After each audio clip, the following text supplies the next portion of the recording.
Hey everyone, welcome to the Self-Awareness Journey podcast. I'm Melissa Albers. And I'm JJ Parker. This podcast is for seekers, seekers of happiness and joy, seekers of a centered approach to success in life, seekers of their true, authentic selves. Get ready for some real talk on everything from anxiety, emotions, and habits to love, compassion, and forgiveness. We know you'll be challenged and enlightened by this conversation. We're so glad you're here. Let's dive in. Melissa, today we have our friend Chris with us on the pod. Yay, a special guest. Hi, Chris. Hey, Chris. Hey, everybody. Thanks for having me. So today we're going to be talking about PTSD. Yes. Which is a pretty heavy topic. Chris has got some experience with this topic that I'm really looking forward to hearing about. Yeah, me too. And Chris, thank you so much for sharing your personal journey, because I think it's real easy to read about stuff and get into the world of theory about certain topics. And boy, oh boy, it's a lot different when it's a personal experience. And we're just looking forward to you being able to share with us today. So thanks a lot. Yeah, thank you for having me, and I truly hope that this helps other people. Mm-hmm, mm-hmm. So Chris, why don't you just share with us like your brief story, like your experience in the military and how you got to where you are now. Yeah. So the journey began when I was 18. I made a decision to join the Minnesota Army National Guard to help cover my college expenses. I actually enlisted in 2000, February of 2000, and I was scheduled to ship out to basic training on September 11th, which we all know really changed the trajectory of everyone's deployments and time in the service going forward from that point. So I found myself in a very difficult situation where I was getting deployed frequently. Specifically, the deployment that I'll kind of point to was my time that I spent in Iraq.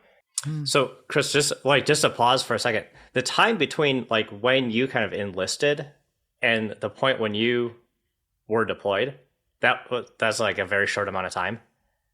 Correct. Yeah. Well, yes, it was 5 years. It was 4 years. It was 4 years from the time that I enlisted to being until deployed. You got deployed. Got it. Okay.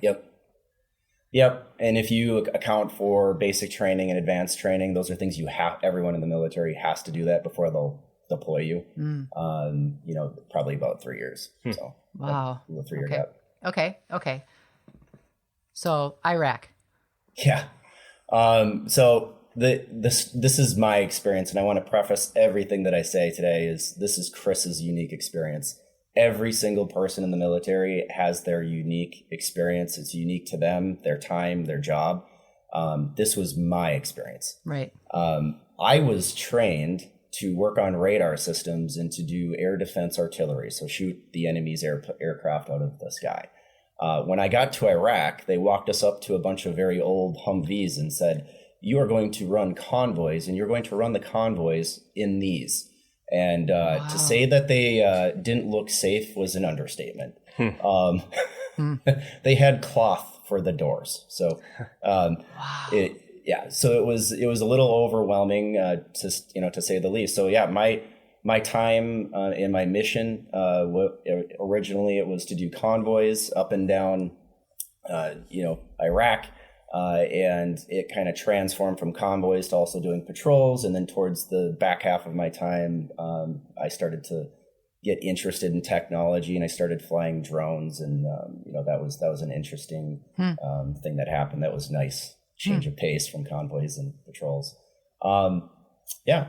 So tell us, when do you think your journey with PTSD began?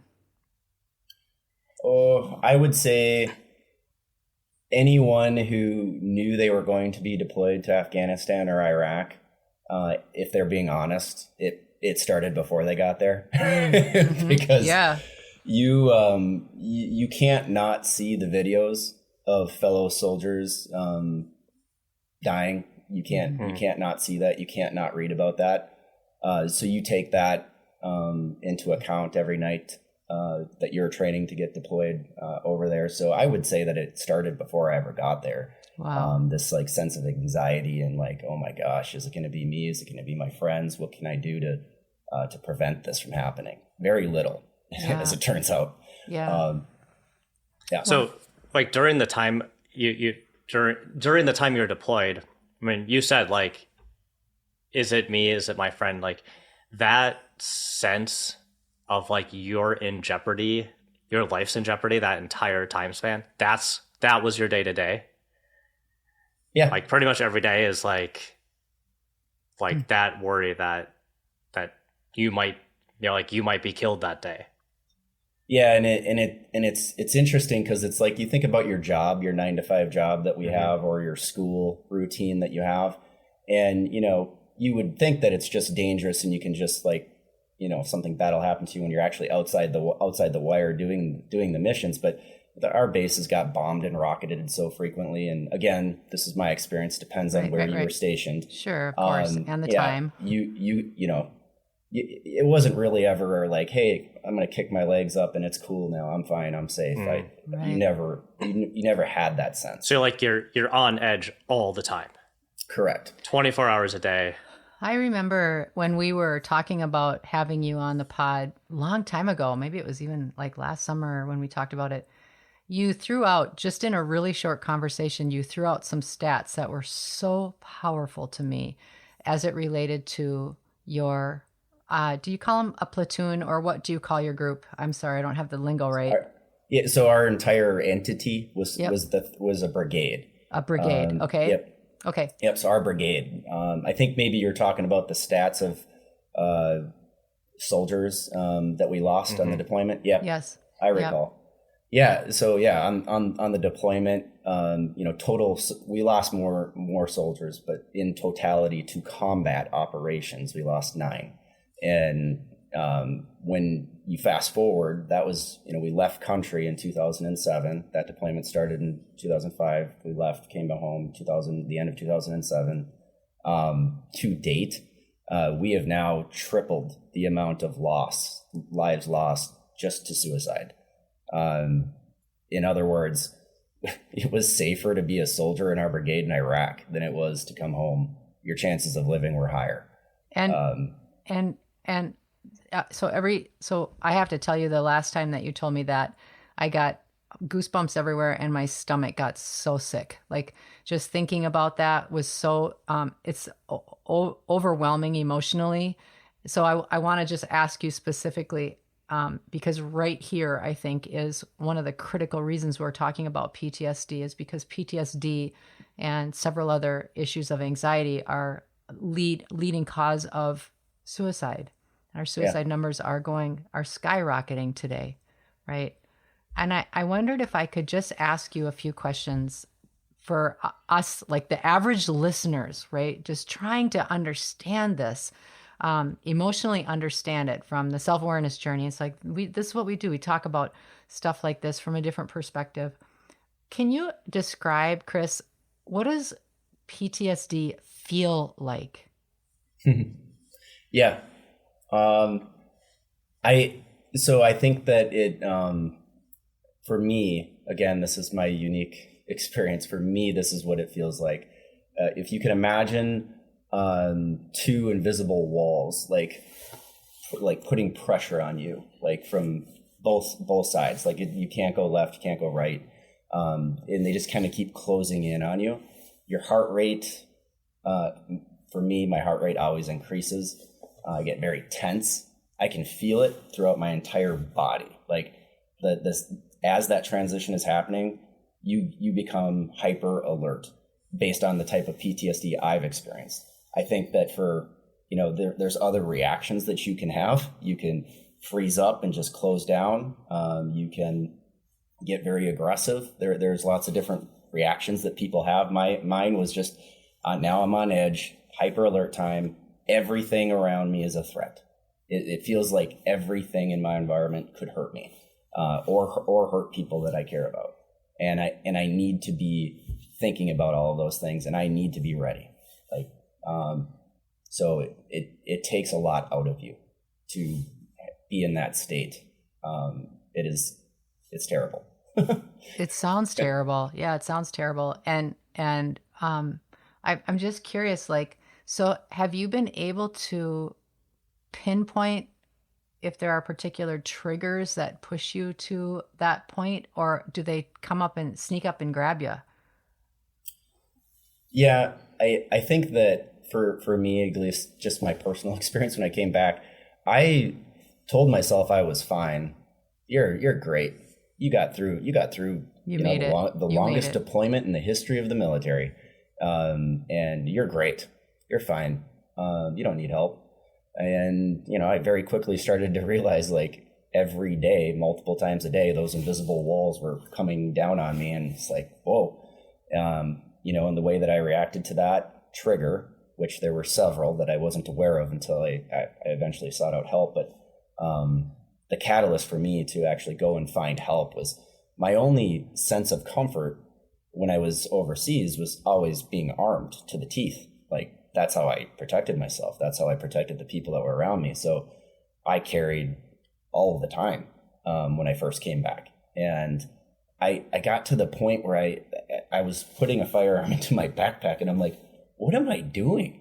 Why am I doing this? Like, I'm not being shot at every day. I'm not being, there is no threat. There is no immediate threat. All of this is a perception, and something's not right with me. And I'm like, I need to do something. That was the day. I remember it distinctly. I'm like, nope, I didn't put it in there. I'm like, I'm going to get help instead. Took myself out of college and went to the VA and sought out help. Melissa and I are huge self-awareness nerds. We've been working on this stuff for a really long time, and we love talking about it and sharing it with all of you. We've actually brought all of the stuff we've made into an online course, and we think it's really great. The course starts by learning about yourself and how your mind-body connection works. It dives into your thoughts and feelings, and then helps you learn how to become your true, authentic self. Start your journey today. Head to theselfawarenessjourney.com to learn more and sign up.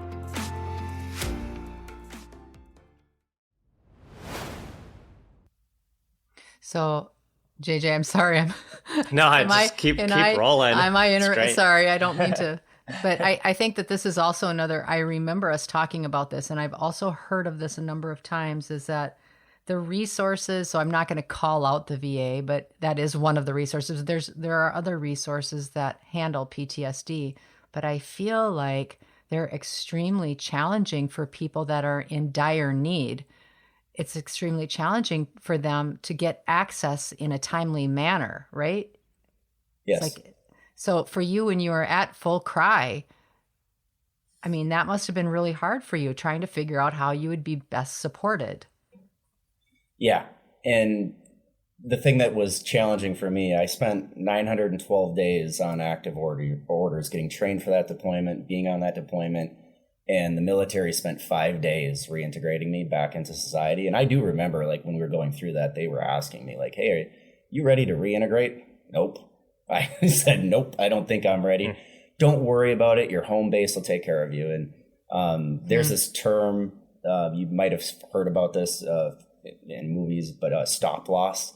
It's a mechanism that the military can invoke to keep you on active orders. So in other words, while I was deployed, I had actually fulfilled my original contract obligation to the service, which was 6 years of active duty service and 2 years inactive. So they put me on stop loss, so I could not come home. So I was extended. So when I came back to the U.S., I had no home base. I was done with the military. That was it. Wow. It was abrupt. Yes. Right. Yes. Yeah. Wow. So it was basically on you then to figure it out. I mean, really, not to sound harsh, but it really was. And like, JJ and I talk about people having anxiety. We talk about these hard emotions that we deal with all the time. And yet, normally you think, well, let's see, if you're having anxiety, you can go see a therapist, and the therapist will be able to help you out. And here's some ideas. And even therapy is like backlogged right now. People can't get into it, right? But Mm-hmm. something so specialized as this, Chris, seems to me like the specialty of it seems like it would make it even more challenging and more difficult to seek out exactly what's going to help you. And when Yeah. you're in a state of emotional turmoil, advocating for yourself in that moment seems like it would be extremely challenging. Yeah. I also just wanted to ask, I remember you talking too about your particular case was so unique because your group was there the longest, right? You talked a little bit about that and the ensuing change that happened as a result. Would you mind just telling that little bit of the story too? Yeah. So we were on the longest deployment in the history of the military, longer than even in World War II. And Congress passed a law that no unit could ever be deployed that long ever again. I do Wow. believe we're at something like 99 point something % of anyone who was married going into that deployment is now divorced.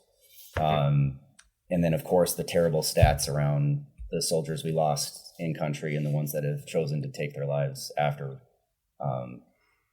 It's just, human beings are not designed for several years of trauma like that. No. And there's just not a great process when you come home. Yeah. So as a just regular citizen, I've always just assumed that there was support for soldiers coming home. I just, for whatever reason, I never questioned it. I thought, nope, all these folks that are serving, when they come home, they have all of the support and resources they need. And it wasn't until I met you, Chris, when you said, hey, that's not the case. It's actually really far from that. Mm-hmm. Yeah. Which was shocking to me. I couldn't really believe it. How could that be? If I can, JJ, I just want to make sure I clarify one thing, because I don't want to discredit all the branches of the service, because right, of course, they do, depending on if you come home and you're still on orders, if you're active duty, they do have 2-week reintegration programs. They do have processes in place, if you're on active duty orders. So my experience was not active duty Army, Navy, Marines. I know that most of those organizations do have some things in place, but specifically where I have noticed the gap, and I've done research on this, the gap is for Army National Guardsmen. When they come home, those men and women, when they come home, if they are not still on orders, or if they are still not serving and they're done, there is nothing. Yeah. And I want to say too, and you've been very respectful in all of your feedback, Chris, which I completely appreciate. You've been very careful to say this is just my experience, and you're not making any hit on any of our military, and no one takes it that way. We have these conversations. They're not easy conversations to have, but we simply do it with the pure intent of helping people. And that's what this is about. And so I'm so appreciative of you sharing some of this stuff, because it's just, it's heartbreaking. Honestly, this is just a heartbreaking thing to think about. Let me ask you something to be a little more, so we don't leave everybody laying on their backs and sobbing after this. From your perspective, what are some ways that you can what's the best way to support someone that has PTSD? What are things that you appreciate and think would be helpful for listeners if they know of someone that's dealing high anxiety, PTSD, and those types of things? You have any ideas? Yeah, this is great, because on that journey that I've been on, I discovered a lot of the wrong ways to get that help. And I think, anyone who's being honest, you don't need to go to combat to figure out what the wrong ways are to deal with PTSD. But for me, I think the things that are actually driving success, good outcomes, from a therapy standpoint, the VA has some really good programs. Cognitive reprocessing therapy is that's the therapy that worked for me. There are others out there. The they're all out there. I can rattle off a few of them if you're interested. Otherwise, well, I think you can list a couple would be really helpful for people. And then I would also just like to ask, like, people like us, like JJ and I, we get to see you, we get to be around you. How can we support you? Like, how can just people, normal folks, support those they love and care about when they know they're suffering from this? So those are the two pieces I was curious about. Okay. Yeah. So I'll just a few other things that I know are proven and can work. There is a procedure that can be done. It's an outpatient procedure where they work on the stellate ganglion block. It's a SGB. That has been proven to reduce the symptoms of PTSD. It's an outpatient surgery. You can find those procedures across the country. You can get yourself connected with other veterans. That come out, like when you lose the camaraderie that you have when you're deployed, because that is one of the things that I yearn for. Whenever I am around other soldiers who have had those experiences, I always feel a lot better, because it gives you you get that sense of like EMR, eye movement desensitization. I know that's worked for some of the folks that I've spoken to, and then cognitive reprocessing therapy. And the eye movement, the EMR that you're referring to is a regular thing that there are actually a few people in Minneapolis that specialize in that. And it is also now used on therapy, not just military, but for other folks that are dealing with anxiety. So that's a great thing too. Yeah. Okay. So those are great tools and great, bigger things. How about just natural support? Are there and you may say, I don't know, but I was just curious, like, are there things that you really appreciate that others can do to support you? So for me, this has been really a blessing, getting to be connected with you and JJ, because you have a platform. Maybe this reaches somebody, and maybe they hear about a guy named Chris who was deployed for a long time, who went through similar struggles, and he went and sought out help, and it was hard, and it worked for him, and it's worth it. Mm-hmm. Yeah, I would just encourage people to, if you're noticing someone that is dealing with that, to let them know there are healthy options that actually work. And because I think you do feel kind of helpless. Like before I was introduced to some of these therapies, I just assumed the only way I could get better is if I was on drugs of some type of a pill. Right. And I didn't want to be on a pill. Right. And I also didn't want to continue to do the other unhealthy things that I don't need to mention those, but I think that's really normal, though. I think people just get to a point where they're so desperate they'll do absolutely anything to try to feel better, and that I think that's a real normal human condition. So, Chris, is during your days, this will be the last time I ask around this, but I think it's really helpful for people to have a sense of being able to support you. So if you're having a triggered moment or you're really struggling, is it helpful if people say something to you, or they just show kindness, give you more grace? Do you just prefer to be left alone? Do you like to be hugged? Like, what are some strategies, just day-to-day strategies that you have found helpful, if any? So that's hard. That's hard to answer. Mm-hmm. Because I don't really ever ask for help. Right. I would say, and this has sort of been a personal journey for me. And I think that, what you should do if you're on that path and you're seeking help, is just be brave enough to go and try it. Go and try some of these therapies that, are out there for you. Or maybe even be brave enough to say, I don't normally ask for help, but I'm having a tough time. I don't know what else to say. I mean, even just being able to get, even verbalize something. So it gives someone that awareness, because I think we all get pretty good at hiding our feelings, even if they're really, really, really big ones, we get really good at putting up that wall. Yeah. One of the bravest things you can do is be vulnerable. Yes. Right? Yeah. Mm-hmm. And we say that all the time. Chris, is there anything else that you wish we would have asked about? Or JJ, did you have any other Chris, is there anything else that you wish we would ask about? Yeah. So I zooming up like to the 30,000 foot view, I've been reflecting on this a lot, and I've been thinking about what is the one thing that if it changed, it would change the outcome for people like me in the future.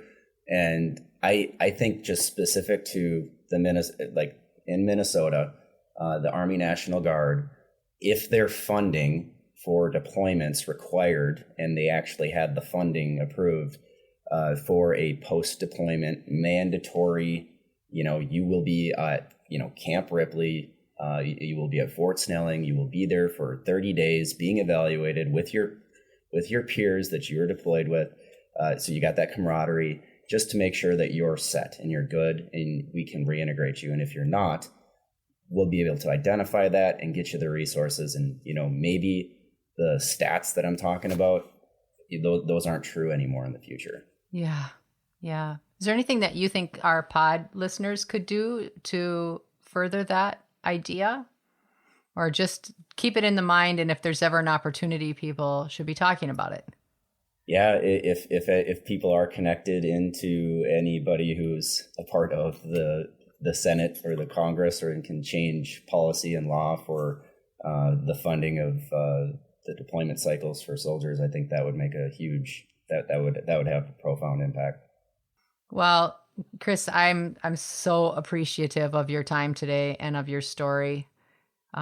It's just been it's amazing to be able to know you and see how much of a thriving member of society you are, given what you've gone through. It's absolutely amazing. Yeah, thank you, Chris. You're an inspiration. Yeah, you really are. Well, thanks for having me, and like I said when I started, I hope it helps somebody. Did you enjoy this episode? Please go to your favorite podcast platform to subscribe, rate, and leave a review so others can discover it as well. Growing self-awareness is a lifelong journey, and there's always further to go. And it's better when we're all in it together. Please think of someone you know who could benefit from hearing today's conversation and share this episode with them. We can't thank you enough for listening. Until next time, happy exploring, seekers.